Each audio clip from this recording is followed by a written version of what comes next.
अहमदु नसल्ली अला रसूलिल करीम अम्मा बाद फ़ाऊज़ु बिल्लाहि मिनश शैतानिर रजीम बिस्मिल्लाहिर रहमानिर रहीम रब्बि इश्रह ली सदरी व यस्सिर ली अमरी वहलुल उक़दतम मिन लिसानी यफ़क़हू क़ौली। अस्सलामु अलैकुम वरहमतुल्लाहि वबरकातुहू। हमने सूरतुल माइदा शुरू कर दी थी, पारा नंबर 6 और सूरत नंबर 5 है, उसमें हमने 36 आयतों को कवर कर लिया था। अब हम मज़ीद आगे चलते हैं। आऊज़ु बिल्लाहि मिनश शैतानिर रजीम बिस्मिल्लाहिर रहमानिर रहीम इन्नल लज़ीना कफ़रू लौ अन्ना लहुम मा फ़िल अर्दि जमीअन व मिस्लहु मअहु लियफ़्तदू बिही मिन अज़ाबि यौमिल क़ियामति मा तुक़ब्बिला मिनहुम व लहुम अज़ाबुन अलीम। यकीन करो कि काफिरों के लिए अगर वह सब कुछ हो जो सारी धरती में है और उसके बराबर और ज़्यादा भी हो, और वह उन सबको क़यामत के दिन के अजाब के बदले फ़िदिये में देना चाहे तो भी असंभव है कि उनसे कबूल कर लिया जाएगा। उनके लिए तो दुखदाई अजाब है ना।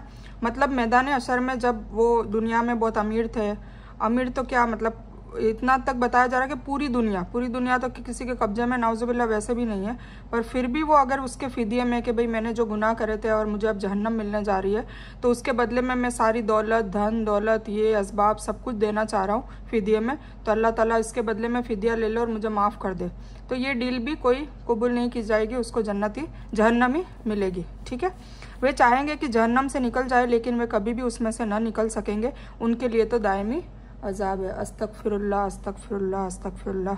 या अल्लाह ताला हमें ऐसी ज़िंदगी नसीब फरमा जिससे हमारी दुनिया और आखिरत दोनों जन्नत के लायक हो, और हमारी कथनी करनी भी ऐसी हो जो दुनिया और आखिरत में बस हमें जन्नत मिले, जहन्नम के अजाब से हम बच जाए, जहन्नम की परछाई भी हम देखें नहीं, इतना हमें मतलब हमारे आमाल नामा इतना अच्छा हो अल्हम्दुलिल्लाह, और हमारे कब्र में भी अजाब ना हो। या अल्लाह ताला हमारी दुआ कबूल कर ले और हमें उन्हीं लोगों में शामिल फरमा जो सीधे और सच्चे रास्ते पे तेरे दीन के लिए अपना टाइम, अपना पैसा, अपना टैलेंट खर्च करते हैं, और हमें भी ऐसी क़ुव्वत दे, ताकत दे, हिदायत दे, हिकमत दे। आमीन सुम्मा आमीन सुम्मा आमीन। तो चोर और चोरनी का हाथ काट दो, यह उनके करतूत का बदला और अल्लाह की तरफ से सजा है, और अल्लाह ताला ताकत वाला और हिकमत वाला है। आप लोग जो भी उम्रा या हज करने गए होंगे तो वहाँ देखा होगा कि कई लोगों के हाथ कटे हुए हैं, है ना। तो वो चोरी करते हैं तो उनका जो क्या कहते हैं कफ़ारा है वो उनके हाथ काटने का कुरान में कहा है, तो वहाँ पर ये सज़ा कुरान के हिसाब से दी जाती है। ठीक है, तो ये आपको यहाँ बता दिया है। जैसे किसी के दिल दिमाग में सवाल आया होगा वहाँ पर देखकर कि सभी के हाथ क्यों कटे हुए हैं, क्योंकि अमूमन एक पूरी लाइन, पूरी सफ़ बैठी होती है जिनके सबके हाथ कटे हुए होते हैं। तो चोर और चोरनी का हाथ काट दो, यह उनके करतूत का बदला है, अल्लाह की तरफ से सजा है, और अल्लाह ताला ताकत वाला और हिकमत वाला है। जो अपने गुनाह के बाद माफ़ी मांग ले और सुधार कर ले तो अल्लाह ताला उसकी तौबा कबूल करता है। बेशक अल्लाह ताला माफ़ करने वाला और रहम करने वाला है। क्या तुझे इल्म नहीं कि अल्लाह ताला के लिए आसमानों ज़मीन का मुल्क है, जिसे चाहे अजाब दे, जिसे चाहे माफ़ कर दे। अल्लाह ताला हर चीज़ पर कुदरत रखने वाला है। यह आयत काफिरों के लिए है, क्योंकि ईमान वालों को सजा के बावजूद जहन्नम से निकाल दिया जाएगा, जैसा कि हदीस के इस तस्दीक में होती है ना। मतलब जो भी ईमान वाले हैं उनकी जो भी जितनी भी सजा मुकर्रर हुई होगी, किसी की 1 दिन होगी, किसी की 1 हफ्ता होगी, किसी की 1 साल होगी, है ना, पर नाउज़ुबिल्लाह वहाँ का 1 दिन भी 50,000 साल के बराबर है, क्योंकि वहाँ की ज़िंदगी बहुत लंबी है। मौत तो है ही नहीं, मतलब ज़िंदगी ही है, फिर मौत तो है नहीं। अभी यहाँ पर दुनिया में तो ज़िंदगी और मौत दो चीज़ें हैं। ज़िंदगी के बाद मौत आती है, पर फिर मौत के बाद जब हम दोबारा जिंदे होंगे, हमें ज़िंदा करेगा अल्लाह ताला, कब्रों में से उठाएगा, जब क़यामत का दिन होगा, सूर फूंका जाएगा, तो ये सारी क़यामत की वो बताई है स्टेप वाइज के क्या क्या होगा। तो उस वक्त हमें उठाया जाएगा, मैदान अशर में इकट्ठा किया जाएगा, फिर हमारा हिसाब किताब होगा, और फिर जन्नत दोज़ख का फ़ैसला होगा। फिर उसके बाद जन्नत में डाल दिया जाएगा नेक लोगों को, और जहन्नम में डाल दिया जाएगा बद लोगों को। उसके बाद कोई मौत नहीं है। उसके बाद जो मलेकुल मौत है उनको मेंढे की शक्ल में जन्नत और दोज़ख के बीच में रख के जिबा कर दिया जाएगा सबके सामने कि अब किसी को मौत नहीं आनी है। तो सोचिए अगर हमारा जो इनाम है वो जन्नत होगा तो कितना अच्छा होगा। नाउज़ुबिल्लाह अल्लाह ना करे कि जहन्नम में हो। मान लो 1 दिन भी होता है तो 1 दिन भी 50,000 साल के बराबर है, यहाँ के 50,000 साल के बराबर, तो कितना लंबा अरसा हो गया। तो अल्लाह ताला हमें इससे बचाए। तो यहाँ कहा जा रहा है कि ईमान वालों के लिए हमेशा के लिए जहन्नम नहीं है, जो भी उनका सजा होगी उसके बाद उनको निकाल लिया जाएगा। कुछ आलिमों के अनुसार चोरी का यह हुक्म आम है, चोरी थोड़ी सी चीज की हो या बहुत सी चीज की हो, इसी तरह वह महफूज मुकाम पर रखी गई हो या गैर महफूज मुकाम पर रखी हो, हर हालत में चोरी की सजा दी जाएगी। जबकि दूसरे उलमा के करीब इसके लिए महफूज और मुकर्रर जरूरी है। फिर तादाद के निर्धारण में इख्तिलाफ है। हदीस के लिए आलिमों के नज़दीक कम से कम तादाद 1/4 दिनार या 3 दिरहम के या उसकी कीमत के बराबर की कोई चीज हो, इससे कम की चोरी पर हाथ काटा नहीं जाएगा। इसी तरह हाथ कलाइयों से काटे जाएंगे, कोहनी या कंधों से नहीं, जैसा कि कुछ का ख्याल है। तफसीली जानकारी के लिए हदीस और फ़िक़्ह और तफसीर की किताबों को पढ़ा जाए। ठीक है, मतलब इसका जो तफसीर है वो डिटेल में दे रखी है। बाकी ये है कि चोरी के बदले हाथ काटने का हुक्म है। इस माफ़ी से मुराद अल्लाह के यहाँ माफ़ी की कबूलियत है, यह नहीं कि माफ़ी मांग लेने से चोरी या किसी हद वाले अपराध की सज़ा माफ़ हो जाएगी। हुदूद तौबा से माफ़ नहीं की जाएगी। ए रसूल, आप उनके लिए दुखी न हो जो कुफ्र में दौड़ लगा रहे हैं, जिन्होंने अपने मुंह से कहा कि हमने यकीन किया और उनके दिलों ने यकीन नहीं किया, और जो यहूदी हो गए। उनमें कुछ झूठ सुनने के अभ्यासी और दूसरे लोगों के गुप्तचर हैं जो आपके पास नहीं आए। वह कलीमा को उनके जगहों से फेर देते हैं, कहते हैं कि अगर तुम यह दिए जाओ तो मान लो और यह हुक्म न दिए जाओ तो अलग रहो, और जिसे अल्लाह भटकाना चाहे उसके लिए अल्लाह पर आपका जरा भी हक नहीं है। इन्हीं के दिलों को अल्लाह पाक नहीं करना चाहता, इन्हीं के लिए दुनिया में जिल्लत और आखिरत में भी भारी अजाब है। मैंने आपको पहले भी बताया था कि हुजूर पाक सल्लल्लाहु अलैहि वसल्लम अपने उम्मतियों के लिए बहुत तड़पते थे, बहुत मतलब गमगीन रहते थे। तो जो ईमान नहीं लाते थे तो उनके लिए बहुत वो गमशुदा हो जाते थे। तो अल्लाह ताला बार बार दिलासा दे रहे हैं कि देखो, हर कोई ईमान ले आए ये ज़रूरी नहीं है। ठीक है, आप अपनी कोशिश करते रहो और मायूस ना हो, और जिनके दिल भटके हुए हैं वो कभी भी हिदायत वैसे भी पाने वाले नहीं हैं। या कान लगा लगा कर झूठ सुनने वाले और जी भर भर कर हराम खाने वाले हैं। अगर यह तुम्हारे पास आए तो तुम्हें हक है, चाहो तो उनके बीच फैसला कर दो, चाहो तो न करो। अगर तुम उनसे मुंह मोड़ भी लोगे तो भी ये तुम्हें कोई नुकसान नहीं पहुंचा सकते, और अगर तुम फैसला करो तो उनमें इंसाफ के साथ फैसला करो। बेशक इंसाफ करने वालों के साथ अल्लाह ताला मोहब्बत रखता है। और ताज्जुब की बात यह है कि वह कैसे अपने पास तौरात होते हुए भी, जिसमें अल्लाह का हुक्म है, तुमको फैसला करने वाला बनाते हैं, फिर उसके बाद पलट जाते हैं। वास्तव में यह ईमान और यकीन वाले है ही नहीं। ठीक है, मतलब ये लोग क्या करते थे कि है ना, बातों को घुमा देते थे। जैसे कि कोई वर्ड है समाऊ ना, तो उसका मतलब होता है बहुत सुनने वाला। तो उसके दो मतलब हो सकते हैं, भेद जानने वाला भी होता है, तो बहुत ज़्यादा सुनना या दूसरों की बात जानने के लिए सुनना। तो कुछ रावियों ने पहला मतलब लिया है, कुछ ने दूसरा। तो ऐसे ये तोड़ मरोड़ के शब्दों को घुमा देते थे। हमने तौरात उतारी थी जिसमें हिदायत और नूर है। यहूदियों में इसी तौरात के जरिए अल्लाह के मानने वाले अम्बिया और अल्लाह वाले और आलिम फैसला किया करते थे, क्योंकि उन्हें और अल्लाह की इस किताब की हिफाजत का हुक्म दिया गया था, और वे इस पर कबूल करने वाले गवाह थे।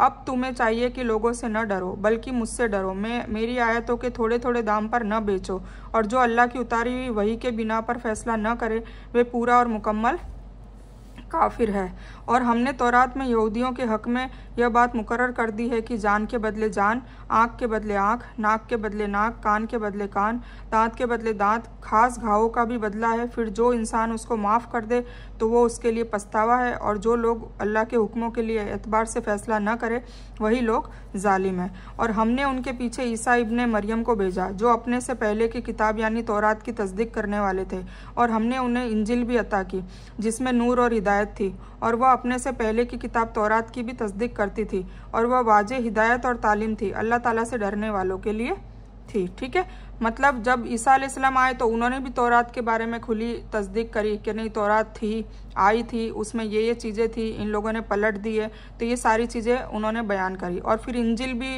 अपने उम्मतियों को बताई। और इसी तरह हुजूर पाक सल्लल्लाहु अलैहि वसल्लम आए तो उन्होंने तौरात और इंजिल के बारे में पूरा बताया, उसकी तस्दीक करी, और क्या क्या हेर फेर करा है वो सारी चीज़ें बताई, और अपने कुरान की भी स्टडी मतलब लोगों को तरबियत दिलाई। ठीक है, असलमु ये नबियों की फजीलत का बयान है। सभी दीन इस्लाम के मानने वाले थे जिसकी तरफ मोहम्मद सल्लल्लाहु अलैहि वसल्लम दावत दे रहे हैं, यानी सभी नबियों का दिन एक ही रहा है। इस्लाम जिसकी बुनियाद है एक अल्लाह की इबादत, और उसकी इबादत में किसी को शामिल न किया जाए। हर नबी ने सबसे पहले अल्लाह और उसके साथ किसी को भी शामिल न करने की दावत ही दी थी, है ना। सबसे पहले तौहीद की दावत दी, फिर रिसालत, फिर आखिरत। और इंजिल वालों को भी चाहिए कि अल्लाह ताला ने जो कुछ भी इंजिल में उतारा है उसके एतबार से फैसला करे, और जो अल्लाह ताला के उतारे हुए से ही फैसला न करे वे फासिक हैं, मतलब झूठे हैं, और हमने आपकी तरफ सच्चाई से भरी यह किताब उतारी है जो अपने से पहले की सभी किताबों की तस्दीक करती है और उनकी मुआफिज भी है। इसलिए आप उनके बीच अल्लाह की उतारी हुई किताब के एतबार से फैसला कीजिए। इस सच्चाई से हटकर उनकी तमन्नाओं पर न जाइए। तुम में से हर एक के लिए हमने एक शरीयत और रास्ता मुकर्रर कर दिया है। अगर अल्लाह चाहता तो तुम सबको एक ही उम्मत बना देता, लेकिन वह चाहता है कि जो तुम्हें दिया है उसमें तुम्हारा इम्तिहान ले। तो तुम सवाब की तरफ जल्दी करो। तुम सबको अल्लाह ही की तरफ पलट कर जाना है, फिर वह तुम्हें हर वह चीज़ बता देगा जिसमें तुम इख्तिलाफ रखते हो, और आप उनके झगड़े में अल्लाह की उतारी हुई वही के अनुसार फैसला कर दीजिए और उनकी इच्छाओं की पैरवी न कीजिए, और उनसे होशियार रहिए कि कहीं ये आपको अल्लाह के उतारे हुए किसी हुक्म से इधर उधर न कर दे। अगर यह मुंह मोड़ ले तो यकीन करो कि अल्लाह का यही इरादा है कि उन्हें उनके कुछ गुनाहों की सज़ा दे दी है। ज़्यादातर लोग नाफरमान होते हैं। ठीक है। इंजिल के मानने वालों को यह हुक्म उस वक्त था जब तक हज़रत ईसा की नबूवत का दौर था। फिर हुजूर पाक सल्लल्लाहु अलैहि वसल्लम के आने के बाद हज़रत ईसा की नबूवत का दौर ख़त्म हो गया, तो फिर इंजिल के हुक्मों की पैरवी भी ख़त्म हो गई। अब ईमान वाला वही समझा जाएगा जो मोहम्मद सल्लल्लाहु अलैहि वसल्लम की रिसालत पर ईमान लाएगा और कुरान करीम के हुक्म की पैरवी करेगा। ठीक है। इससे मुराद पहले के दीनी कानून है जिनमें कुछ हुक्म एक दूसरे से अलग थे। एक दिन के कानून में कोई चीज़ हराम थी, दूसरे दिन में वह कानून में हलाल थी। इसीलिए किसी मसले में कड़ाई थी, कुछ में आसानी थी, लेकिन दीन सभी यानी तौहीद पर आधारित जो दीन है वो तो सब एक ही है। मतलब अल्लाह है के और उसकी इबादत करना और उससे मदद मांगना, ये तो एक ही है। आखिरत एक है, बस रिसालत में थोड़ा बहुत, रिसालत मतलब कायदे कानून में थोड़ा बहुत बदलाव हर उम्मत में आया है। क्या यह लोग फिर से जाहिलियत का फैसला चाहते हैं? और यकीन रखने वालों के लिए अल्लाह ताला से बेहतर फैसला करने वाला और हुक्म करने वाला कौन हो सकता है? ए ईमान वालों, तुम यहूदियों और ईसाइयों को दोस्त न बनाओ, यह तो आपस में ही एक दूसरे के दोस्त हैं। तुम में से जो कोई भी इनसे दोस्ती करे तो वह उनमें से है। जालिमों को अल्लाह ताला कभी भी हिदायत नहीं देता। आप देखेंगे कि जिनके दिलों में रोग है वह दौड़ दौड़ कर उनमें घुस रहे हैं और कहते हैं कि हमें डर है कि ऐसा न हो कि कोई हादसा हम पर वाक़ हो जाए। बहुत मुमकिन है कि अल्लाह ताला जीत अता कर दे या अपने पास से कोई दूसरा फैसला ले आए, फिर तो यह अपने दिल में छिपाई हुई बात पर बहुत शर्मिंदा होंगे।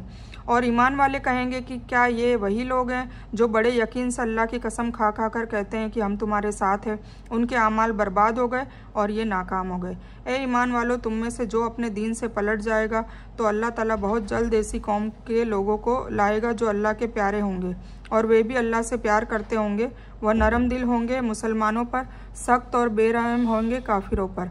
अल्लाह की राह में जिहाद करेंगे, किसी मलामत करने वाले इंसान की मलामत करने की फिक्र न करेंगे।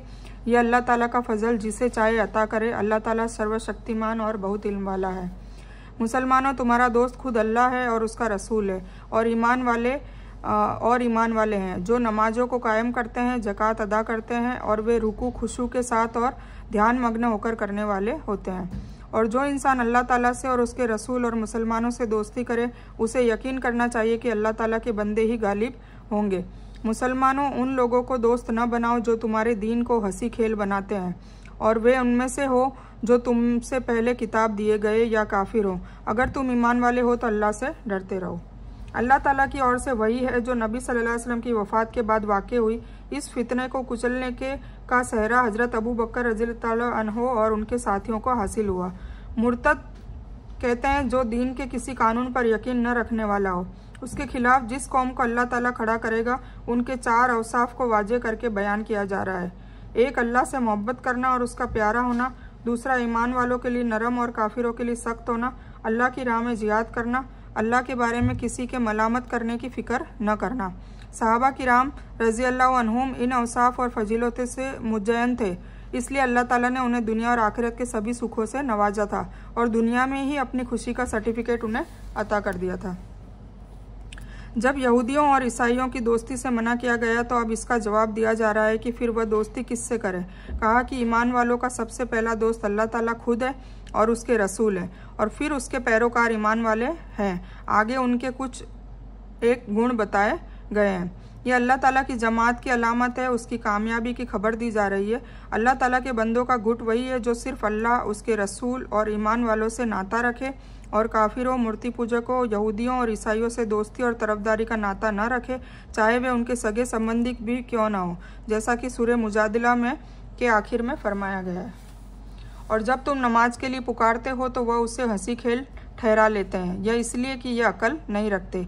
आप कह दीजिए कि यहूदियों और ईसाइयों, तुम हमसे केवल इसलिए दुश्मनी रखते हो कि हम अल्लाह ताला पर और जो कुछ हमारी तरफ उतारा गया है और जो कुछ इससे पहले उतारा गया है उस पर ईमान लाए हैं, और इसीलिए भी कि तुम में ज़्यादातर फासिक है। कह दीजिए कि क्या मैं तुम्हें बताऊं कि इससे भी ज़्यादा बुरे बदले का पाने वाला अल्लाह ताला के करीब कौन है? वह जिस पर अल्लाह ताला ने लानत की हो और उस पर वह गज़बनाक हुआ हो और उनमें से कुछ को बंदर और सूअर बना दिया, और जिन्होंने झूठे देवताओं की इबादत की, यही लोग बुरे दर्जे वाले हैं और यही सच्चे रास्ते से बहुत ज़्यादा भटके हुए हैं। और जब वे आपके पास आते हैं तो कहते हैं कि हम तो ईमान ले आए, अगरचे वह कुफ्र लिए हुए आए थे और उसी कुफ्र के साथ गए भी, और यह जो कुछ छुपा रहे हैं अल्लाह ताला अच्छी तरह जानता है। और आप देखेंगे कि इनमें से बहुत से गुनाह के कामों की और जुल्म और सरकशी की तरफ और हराम माल खाने की तरफ लपक रहे हैं। जो कुछ यह कर रहे हैं वो बहुत बुरे अमल है। उन्हें उनके पुजारी और आलिम उनको झूठ बोलने और हराम खाने से क्यों नहीं रोकते? बेशक ये बुरे काम हैं जो यह कर रहे हैं। यह आलिमों, धर्मगुरुओं और साधु संतों की मजम्मत है कि आम लोगों में से ज़्यादातर तुम्हारे सामने नाफरमानी और बुरे काम करते हैं, लेकिन तुम उन्हें रोकते नहीं हो। ऐसी हालत में तुम्हारी खामोशी बहुत बड़ा गुनाह है। इससे मालूम होता है कि नेक काम की तबलीग और बुरे काम से रोकने का काम कितना अहम है और इसे छोड़ देने पर कितनी बड़ी धमकी है। जैसा कि अहादीस में रसूल के कौल में इस मामले को तफसीली और वाज़ेह तौर से बयान किया गया है। और यहूदियों ने कहा कि अल्लाह ताला का हाथ बंधा हुआ है, उन्हीं के हाथ बंधे हुए हैं और उनके लिए इस कौल के सबब उन पर लानत की गई है।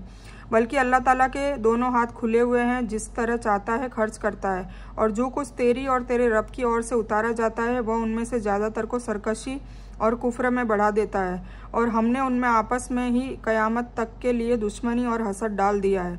वह जब कभी भी जंग की आग को भड़काना चाहते हैं अल्लाह ताला उसको बुझा देता है। यह देश भर में खौफ और फसाद मचाते फिरते हैं और अल्लाह ताला फसादियों से मोहब्बत नहीं करता। और अगर यह अहले किताब ईमान लाते और अल्लाह से डरते तो हम उनकी सभी बुराइयां मिटा देते और उन्हें ज़रूर सुखद जन्नत में ले जाते। अगर वह तौरात और इंजील और उनके धर्मशास्त्रों की पाबंदी करते तो उनकी तरफ उनके रब की ओर से उतारी गई है और अपने ऊपर और पैरों के नीचे से खाते। उनमें एक गिरोह तो बीच का है और ज़्यादातर लोग बुरा काम कर रहे हैं। ठीक है, मतलब बताया गया कि अहले किताब के लोग, कुछ लोग हैं जो इस्लाम कबूल कर चुके हैं, कुछ है जो बीच के हैं मतलब मुनाफिकीन, और कुछ है जो बिल्कुल काफिर है मतलब बिल्कुल झुठलाते हैं। और वो कहते हैं कि अल्लाह के हाथ बंधे हुए हैं। अल्लाह के हाथ बंधे हुए का मतलब ये है कि वो हमें सज़ा क्यों नहीं देता, पर अल्लाह ताला ने सबको एक मुद्दत तक ढील दे रखी है। सज़ा का सबका एक टाइम पीरियड होता है, सज़ा आती है फिर वो बच नहीं सकता, उसके पहले वो ढील देता है। तो लोग क्या समझते हैं कि उनको छोड़ा जा रहा है या अल्लाह के हाथ बंधे हैं। यानी ये जब भी आपके खिलाफ कोई साजिश करते हैं या लड़ाई का सबब पैदा करते हैं तो अल्लाह ताला उनको नाकाम कर देता है और उनकी साजिश को उन्हीं पर पलटा देता है। उनका दूसरी आदत यह है कि ज़मीन पर फसाद फैलाने की भरपूर कोशिश करते हैं। हकीकत यह है कि अल्लाह ताला फसादियों को नहीं चाहता। ऊपर नीचे का मतलब कुशादगी के लिए कहा गया है, मतलब रिस्क इतना ज़्यादा बढ़ा देता है कि जहाँ से चाहो वहाँ से रिस्क आता है। ये ऊपर से का मतलब है कि ज़रूरत के एतबार से आसमान से, और नीचे का मतलब है ज़मीन से, जिसका नतीजा गल्ले की कसरत है। ए रसूल, आपकी तरफ आपके रब के पास से जो भी पैगाम उतरा है उसे पहुँचा दें। अगर आपने यह नहीं किया तो अपने रब का पैगाम नहीं पहुँचाया और अल्लाह लोगों से आपकी हिफाजत करेगा। बेशक अल्लाह काफिरों को हिदायत नहीं देता। आप कह दें कि अहले किताब तुम्हारा कोई आधार नहीं, जब तक कि तौरात और इंजील और जो भी धर्मशास्त्र तुम्हारे रब की तरफ से तुम्हारे पास उतारा गया है उसकी पाबंदी न करो, और जो आपकी तरफ पाक कुरान आपके रब की तरफ से उतारा गया है वह इनमें से ज़्यादातर की हट और कुफ्र को बढ़ाएगा। इसलिए आप काफिरों पर अफसोस न करें। मुसलमानों, यहूदियों, तारों के पुजारियों और ईसाइयों में से जो भी अल्लाह और आखिरी दिन क़यामत पर ईमान लाएगा और नेक काम करेगा उन पर कोई डर नहीं है, न वह गम करेंगे। हमने इसराइल के बेटे को मतलब बनी इसराइल से वादा लिया और उनके पास रसूलों को भेजा। जब कोई रसूल उनके पास ऐसा हुक्म लाया कि उनका मन कबूल न करता था तो उन्होंने एक गुट को झुठलाया और एक गुट को कत्ल भी करते रहे। मतलब यहूदियों ने, बनी इसराइलियों ने कई नबियों के कत्ल भी करे, कई नबियों को झुठलाया, उन्हें परेशान किया, मारा पीटा। तो ये सब काम वो कर चुके हैं और समझ बैठे हैं कि कोई सज़ा न मिलेगी। फिर ये काम करने के बाद भी वो क्या सोचते हैं कि हमें तो अल्लाह ताला जन्नत में डालेगा। तो वो समझ बैठे हैं कि कोई सज़ा न मिलेगी, इसलिए अंधे बहरे हो गए हैं। फिर अल्लाह ताला ने उनको माफ़ कर दिया। उसके बावजूद भी उनमें से ज़्यादातर लोग अंधे बहरे हो गए और अल्लाह ताला उनके अमलों को अच्छी तरह देखने वाला है। यह हिदायत और भटकाव उस नियमानुसार है जो अल्लाह ताला का कानून है, यानी जिस तरह कुछ कामों और चीज़ों के कारण ईमान, नेक काम और फ़ायदेमंद इल्म में बढ़ोतरी होती है। वह लोग काफिर हो गए हैं जिन्होंने कहा कि मरियम का बेटा मसीह ही अल्लाह है ना। अब ये ईसाइयों की बात हो रही है। यहूदियों ने उजैर अलैहिस्सलाम को अल्लाह ताला का बेटा कहा और ईसाइयों ने ईसा अलैहिस्सलाम को अल्लाह ताला का बेटा कहा, इसीलिए दोनों गुट भटक गए हैं। वह लोग काफिर हो गए जिन्होंने कहा कि मरियम का बेटा मसीह ही अल्लाह है, जबकि मसीह ने खुद कहा कि इसराइल के बेटों, मेरा रब और अपना आपका रब अल्लाह वो अल्लाह है। रब की इबादत करो, क्योंकि जो अल्लाह के साथ शिर्क करेगा अल्लाह ने उस पर जन्नत हराम कर दी है और उसका ठिकाना जहन्नम है और जालिमों का कोई मददगार न होगा। वह लोग भी पूरी तरह से काफिर हो गए जिन्होंने कहा कि अल्लाह तीन है, मतलब अल्लाह तीन का तीसरा है। हकीकत में अल्लाह ताला के सिवा कोई माबूद है ही नहीं। अगर ये लोग अपने कौल से न रुके तो उनमें से जो कुफ्र में रहेंगे उन्हें सख्त अजाब जरूर पहुंचेगा। यह लोग अल्लाह की तरफ क्यों नहीं झुकते और क्यों नहीं तौबा करते? अल्लाह ताला बहुत माफ़ करने वाला और बड़ा रहम करने वाला है। मरियम के बेटे मसीह सिर्फ पैगंबर होने के सिवाय कुछ भी नहीं थे। उसके पहले भी बहुत से पैगंबर हो चुके हैं। उसकी माँ एक पाक और सच्ची औरत थी। दोनों माँ बेटे खाना खाया करते थे। आप देखिए हम किस तरह दलील उनके सामने पेश करते हैं, फिर ख्याल कीजिए कि वे किस तरह पलटाए जाते हैं। मतलब अगर ईसाई लोग मरियम और मरियम के बेटे दोनों को नाउज़ुबिल्लाह अल्लाह कहते हैं, तो अल्लाह ताला न तो कोई चीज़ खाता है और न वो पैदा किया गया हुआ है, जबकि मरियम भी पैदा हुई थी, उनके बेटे ईसा भी, उनका भी पैदाइश हुई है, उन दोनों को भी मौत आनी थी। ईसा अलैहिस्सलाम का तो ये है कि उनको मारने के लिए जब यहूदी बनी इसराइल पीछे पड़ गए थे तो उनको जिंदा उठा लिया गया था, पर अब जब वापस वो आएंगे तो वो उम्मत बन के आएंगे और फिर उन पर मौत भी तारी होगी। तो जो इंसान जो जीता है, मरता है, जिसको ज़िंदगी मिलती है, मौत मिलती है, वो खाना खा रहा है, तो वो अल्लाह कैसे हो सकता है? हजरत मसीह ने अपनी बंदगी और रिसालत का इजहार उस वक्त भी किया था जब वह माँ की गोद में दूध पीने की उम्र में थे। फिर बुलूगत में भी यही ऐलान किया और साथ ही साथ शिर्क की पहचान और बचाव का तरीका और बुराइयां भी बयान कर दी थी। मूर्ति पूजक पर जन्नत हराम है और उसका कोई मददगार भी न होगा और उसे जहन्नम से निकाल लाए, जैसा कि जालिमों का भ्रम है। मतलब ईसाइयों को ईसा अलैहिस्सलाम ने पालने में ही कह दिया था कि मैं सिर्फ अल्लाह का बंदा और उनका रसूल हूँ, जबकि वो अल्लाह का बेटा मानने लग गए थे। और जब बड़े हुए तब भी उन्होंने यही कहा और उन्होंने यही बार बार कहा कि शिर्क करना इतना बड़ा गुनाह है कि हमेशा हमेशा के लिए जहन्नम में जाओगे। यह ईसाइयों के दूसरे गुट का बयान है जो तीन के जोड़े को अल्लाह मानता है और उसे त्रिमूर्ति कहता है। ईसाइयों में दो टाइप के गुट है। एक गुट कहता है कि ईसा अलैहिस्सलाम उनका बेटा है और एक गुट तो तीनों को अल्लाह कहता है, मतलब ईसा अलैहिस्सलाम, मरियम अलैहिस्सलाम और अल्लाह, तो तीनों को गुट कहता है और उनको त्रिमूर्ति समझता है। ईमान वाली और पाक यानी उन्हें हजरत ईसा की रिसालत को माना और उस पर यकीन किया। इसका मतलब यह हुआ कि वह रसूल नहीं थी, जैसा कि कुछ लोगों को भ्रम हुआ है। मतलब मरियम अलैहिस्सलाम न तो रसूल थी न नबी थी, क्योंकि औरतों को तो रसालत मिलती ही नहीं है। तो कुछ लोग उनको रसूल भी मानते हैं मरियम अलैहिस्सलाम को, तो ये भी गलत है। इसमें हजरत मसीह और हजरत मरियम दोनों को माबूद न होने और इंसान होने को साबित किया गया है, क्योंकि खाना खाना यह इंसान की ज़रूरत और मर्जी के मुताबिक होता है। जो माबूद होता है वह इन सिफतों से पाक है। न वो खाना खाता है, न वो जीता, न उसे ज़िंदगी दी जाती है, न उसे मौत दी जाती है, बल्कि हर तरह से पाक होता है। यानी दोनों आम इंसान थे और उनमें सभी इंसानी खुसूसियत पाई जाती थी। आप कह दीजिए कि क्या तुम अल्लाह के सिवाय उनको पूछते हो जो न तुम्हारे नुकसान के मालिक है और न किसी तरह के फ़ायदे के? अल्लाह ताला ही अच्छी तरह सुनने वाला और पूरी तरह से जानने वाला है। ठीक है, हम यहीं पर मुकम्मल करते हैं। 76 आयत तक है। कुल मिला के जो भी मदनी आयत है उसमें कानून कायदे और रिसालत और आखिरत के बारे में बार बार बयान किया गया है और उसमें ज़्यादातर अहले किताब बनी इसराइल के बेटे मतलब यहूदी और नसारा, इन दोनों ने जो गलतियां कर ली थी, जो शिर्क किया था, वो शिर्क हम ना करें उसके बारे में ही बार बार कहा जा रहा है। ठीक है, तो हम इस बयान को यही मुकम्मल करते हैं। इस बयान में कुछ भी दीन की अच्छी और हक बात आई है वो सिर्फ अल्लाह की तरफ से है, और बुरी या गलत बात जो गलती से या जज्बात में आकर मेरे मुंह से कुछ भी गलत वर्ड या कोई बात निकल गई हो तो मेरी तरफ से है। इस गलती के लिए मैं अल्लाह अज़्ज़ वजल से और आप सभी लोगों से माफ़ी की तलबगार हूँ। मैं कोई आलिमा नहीं हूँ, मैं सिर्फ तालिब इल्म हूँ। अल्लाह मेरी कोशिश से आपको सही नफ़े वाला इल्म पहुँचाए और मैं आप लोगों की हिदायत और हिकमत में सदका जारिया बनूँ, बस मेरी यही तमन्ना है। आमीन सुम्मा आमीन या रब्बल आलमीन। रब्बना आतीना मिन लदुनका रहमतन वही लना मिन अमरिना रशदा। अल्लाहुम्मा सल्ली अला मोहम्मद व अला आलि मोहम्मद कमा सल्लैता अला इब्राहीम व अला आलि इब्राहीम इन्नका हमीदुम मजीद।